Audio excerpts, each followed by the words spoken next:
Welcome to this Halloween edition of Cache Rendezvous. I'm Bailey McMurdy. And I am Ryan Bayless. Today is all about helping you prepare for Halloween. As well, I show you some things that are going around Cache Valley that will help you get into the Halloween spirit. We'll have lots of spooky things in store for you today, including a strobe light. So if you're prone to seizures, beware. And if you're really into decorating and you're still looking for ideas on how to make your house the scariest on the block this Halloween, you've come to the right place. Carly Lichty takes you to the house that has it all.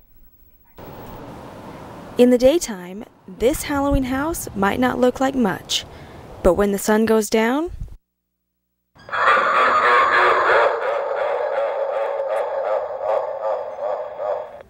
one homeowner goes all out, all for the love of Halloween. Halloween's my favorite holiday. I've always liked it probably ever since I was a kid. I started a little at a time and I just buy things every year, add something every year. I think it's pretty cool because all my friends are always like, hey, you're the Halloween house, and same with our neighbors. He gets so excited to do something new or make something new. Brett says it takes about 2 days to set up all the decorations. It's a lot of work and some of it kind of dangerous. So of all this, what is his favorite decoration? I don't probably have a real favorite. I like the big spider that hangs down from the roof, and I like the whole graveyard scene. He created the foggy look by drilling holes into PVC pipes and connecting the pipes to a fog machine. My favorite part is just the new additions that he thinks of every year. He also does amazing pumpkins, and he always gets compliments on them from the adults that bring their kids, and they're just really detailed and really amazing. Brett says his Halloween obsession for decorating is purely for others to enjoy. People come from a long ways away just to see our house, so that's just my enjoyment, people to come and enjoy Halloween. I'm Carly Lichty for Cache Rendezvous. Wasn't that house sick? Yeah, it's awesome. I wouldn't go to the door and knock, though. It's kind of scary. That's just me, though. That's just me. Do you get scared easily? Are you kidding? Of course. You're a big baby. I like to cry when I watch scary movies. Do you want some tips and tricks on how to keep your kids safe this Halloween? I know I would want some ideas to keep my family safe. You have a family already? Let's not get too personal here, Bayless. Well, Randall Henry has some ideas on how to keep your family safe. Halloween, a time of fall colors, fun costumes, and of course, trick-or-treating. But it might not be so fun for all. Parents especially worry about their children during Halloween and what dangers they might be getting into. So what are some of the big concerns parents have about children as they go out trick-or-treating? Are they worried about the low-light situations? Possibly their children getting hit by a car? Or poison candy? Their children being kidnapped by strangers? Or something even more sinister? Trick-or-treat! The biggest problem you've got is they're usually walking around near the roads, sometimes down the roads, and if cars don't see them, they're going to get hit. So what can a concerned parent do in all this? What are the different ways that we can keep our children safe while they go out trick-or-treating? So some ways to keep kids safe is to put glow-in-the-dark stuff on their costumes and have them wear those glow-in-the-dark things that you buy at ball games. And to make sure they only trick-or-treat at places that they're familiar with. Dances. Halloween is supposed to be a fun time, and that includes the parents just as much as the kids. Planning ahead will make the experience more enjoyable for everyone involved. Campus might seem like a safe place, but even here there is a potential for a danger during Halloween. Any of you who might have children might want to consider some of the following tips. Stick with your parent and/or parents. Only go to houses that are brightly lit. Wear bright colors or use reflective tape. And most importantly, have fun.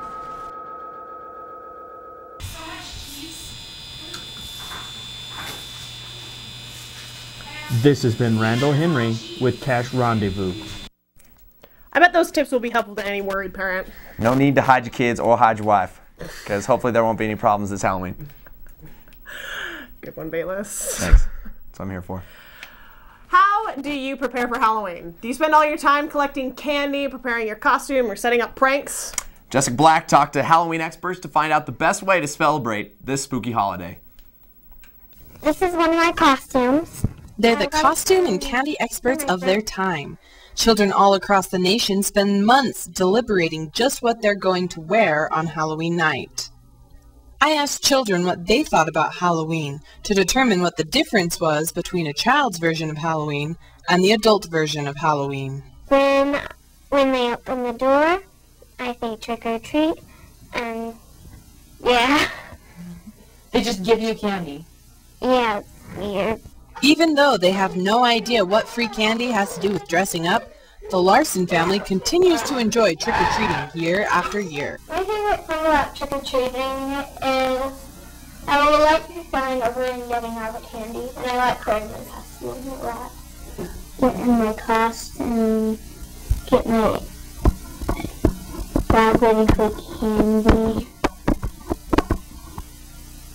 and that's it. For some kids, Halloween is all about playing pranks and collecting candy, while for other kids, Halloween is all about the costumes. When I see someone's costume, when I see something I don't like, or it's a little strange to me, I tell them tips how to get it more fabulous. She calls herself the costume expert, saying she knows exactly what it takes to produce a stellar costume that will grant you the most amount of treats. Usually, I try and find more stuff for my costume, or I just try and find something like a cool bag that could camouflage with my costume. First, you need to know what you're gonna be, and then you can probably sketch what you think you should look like, and then show it to someone, an adult or something, and tell them, hey, this is my costume, do you have any ideas? Or something like that, and it's great if it's homemade, and you also could go get it from the store, either way, but I think homemade is cool. I miss being little. Those kids look really prepared to go out and collect some candy. I guess we should probably fill our houses up with some candy for the kids, you know? I don't know what I'm saying. All I know is I'm not coming to your house on Halloween. Stick around, because right after this break, we are going to show you what there's to do around Cache Valley to help you get into the Halloween spirit. It's a fall tradition that's been around for many years. It's Green Canyon's corny creation. The classic corn maze with a haunted twist. Good one.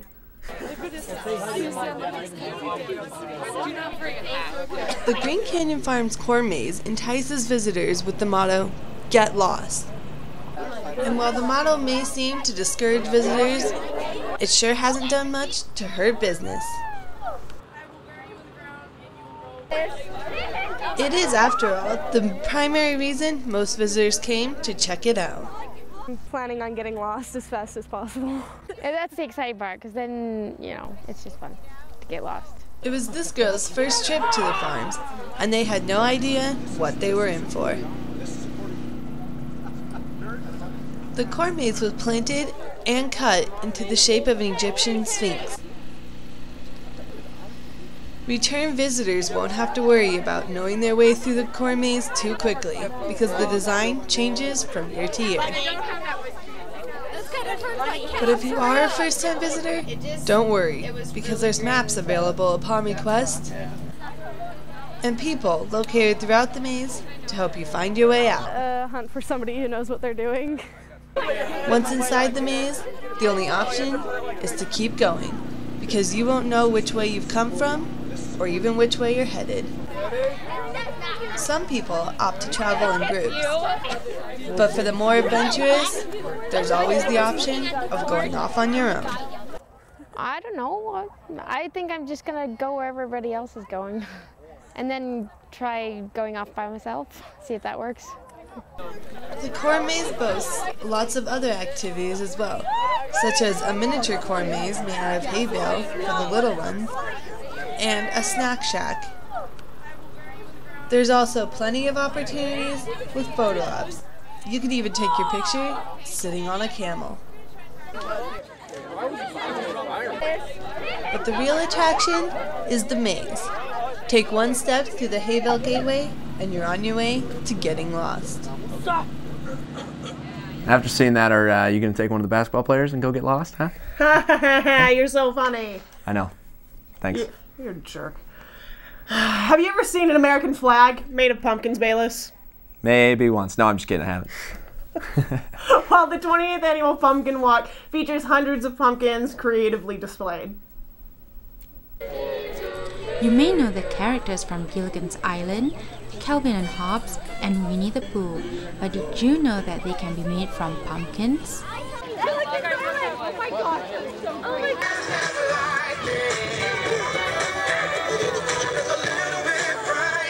Squash watchers checked out their favorite scenes with accompanying music. AVI, is that what it's called? Hello.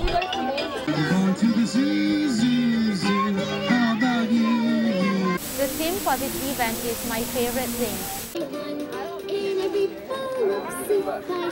Hundreds of volunteers put together this event, which was held at Elkridge Park in North Logan. The event was home to family home evening groups and family home evening families.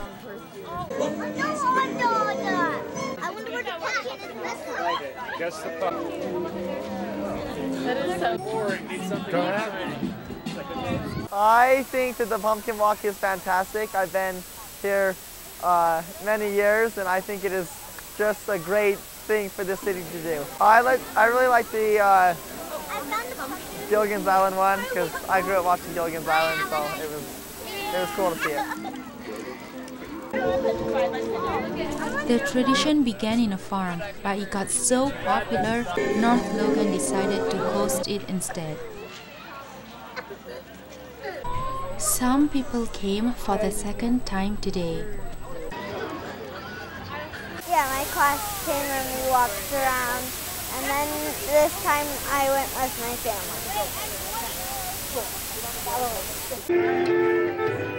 Sorry, it's okay.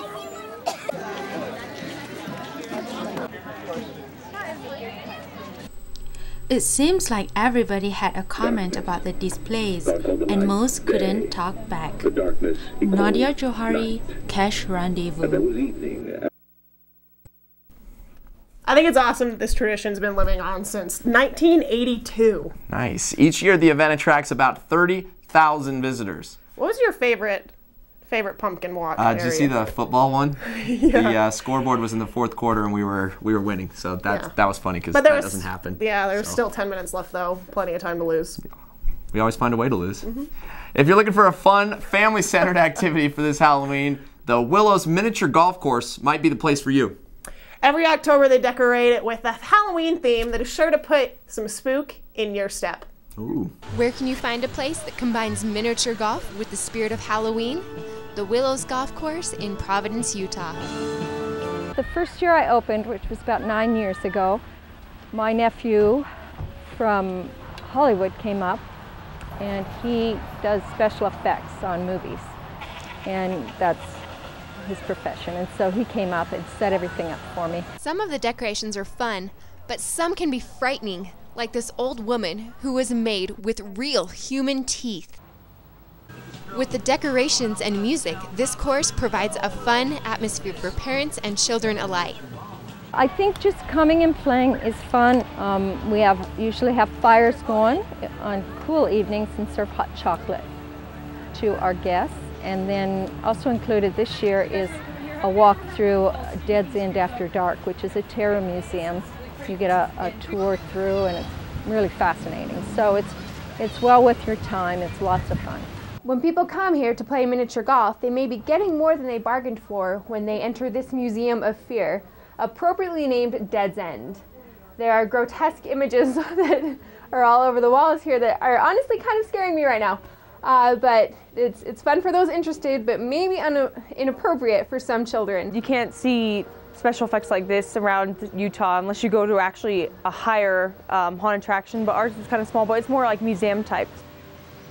For Cache Rendezvous, this is Britta Anderson.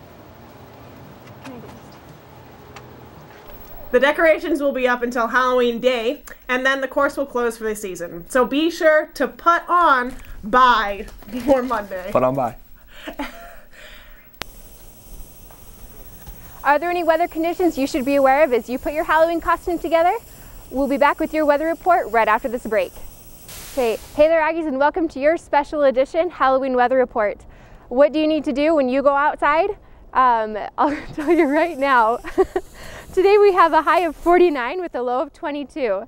There's a 10% chance of rain, so you might want an umbrella nearby, but you probably won't need to use it. Tomorrow, the high moves up to 51 with an overnight low of 21.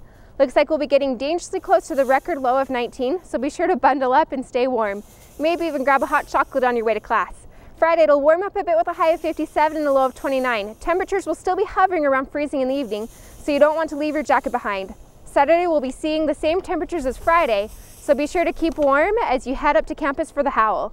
Sunday, the temperatures still stay in the same area with a high of 58 and a low of 28. Well, we have some cold nights this week, but hopefully you'll be able to stay warm with the sunshine we'll be having during the day.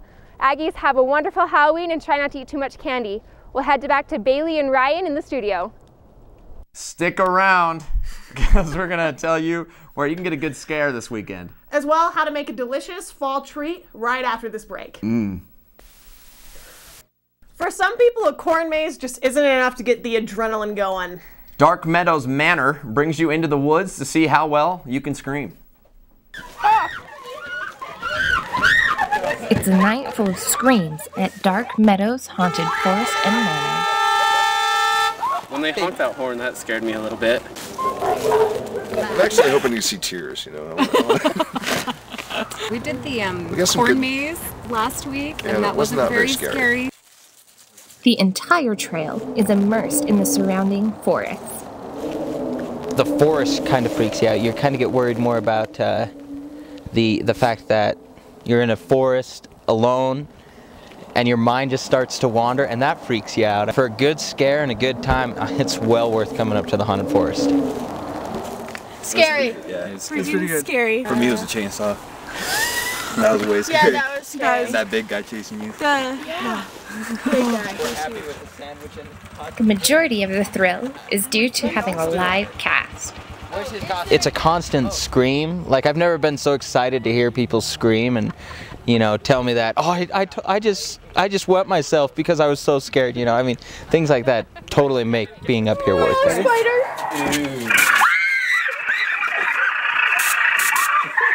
Even when the cast try to scare each other. The first day I met Mr. Special, I was out just checking everything, making sure everything was running, and he was hiding in the trees, and he pops out at me and does his little Mr. Special routine, and I'd never seen it, so it freaked me out because I wasn't expecting him to pop out like that. You're special. Like me. Kind of creeps them out a little bit. Because of my act, I tell people I can make them special, make them look like me. And then I tell them I can get my special tools and fix them and make them perfect. People who want to get scared should go to a scary place like here. Melissa Pearl Youngberg, Cache Rendezvous. Eat your liver! I think I just wet myself.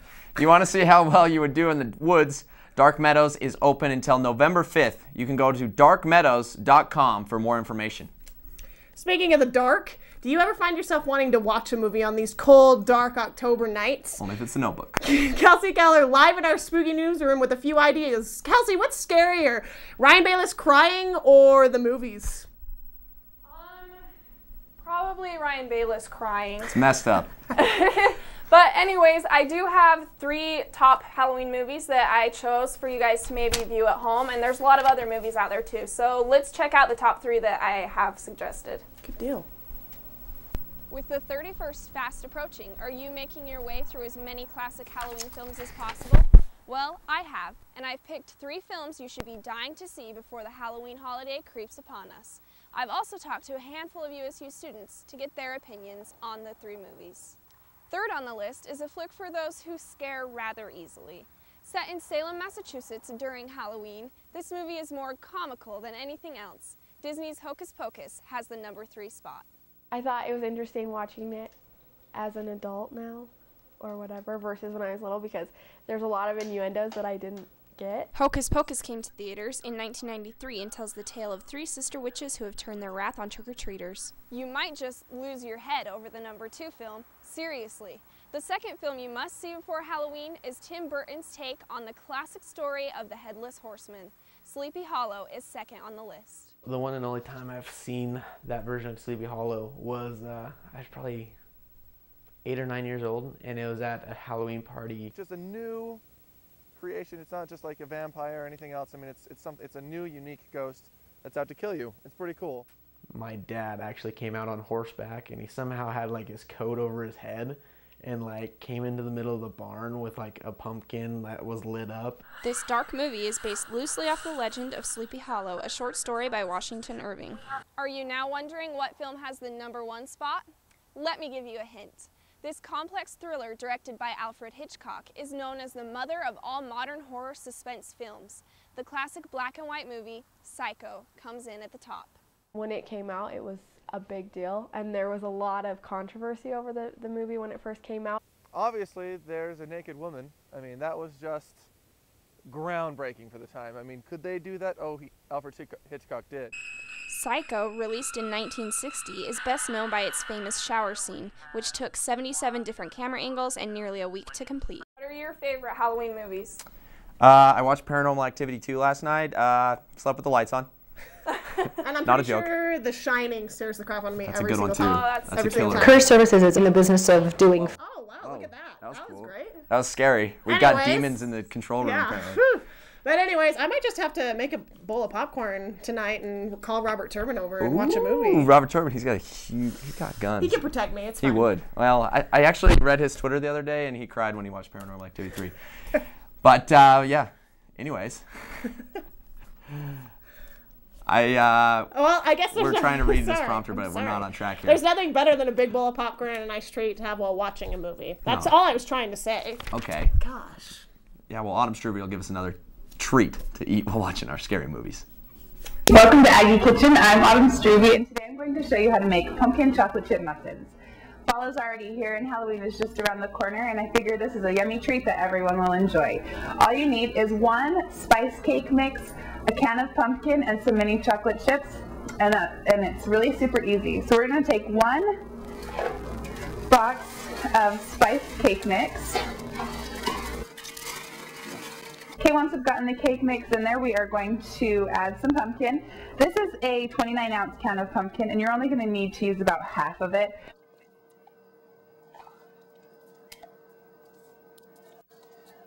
Once you've got about half of the can of pumpkin in there, we're just going to add these. These are mini semi-sweet chocolate chips. And you can put as much in as you'd like. If you like more chocolate, then just add the whole bag. If not, you can just add about half of the bag, which is about what I do. All right, and then once you've got the amount of chocolate chips in there, what you're going to do is just take an electric mixer. You can also do it by hand. I think the electric mixer is a little bit easier, and then you just blend it all together.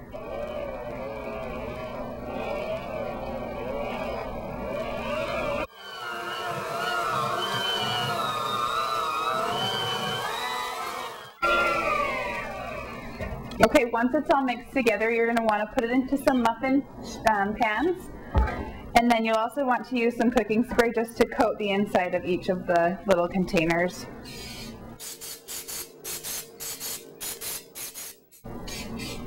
All right, once they're all filled, then you're just going to use some spoons to scoop this in. And you can use a pretty generous portion for each of them. Once you get all of the dough into the pie tins, you're going to want to put it into the oven, and we're going to put it into the oven at 350 degrees for about 20 minutes. It could be more, it could be less, so just keep an eye on them so they don't get overcooked.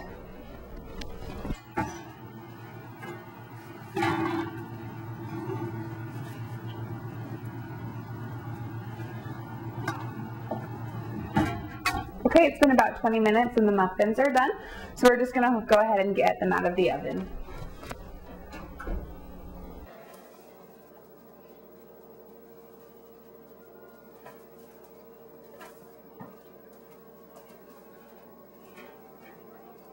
Thanks for joining me on Aggie Kitchen and learning how to make chocolate chip pumpkin muffins.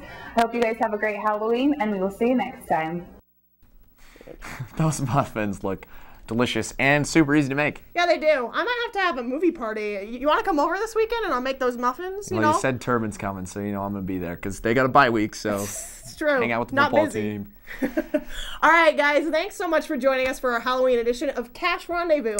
I'm Bailey McMurdy. And I'm Ryan Bayless. Have a great and safe Halloween, Aggies.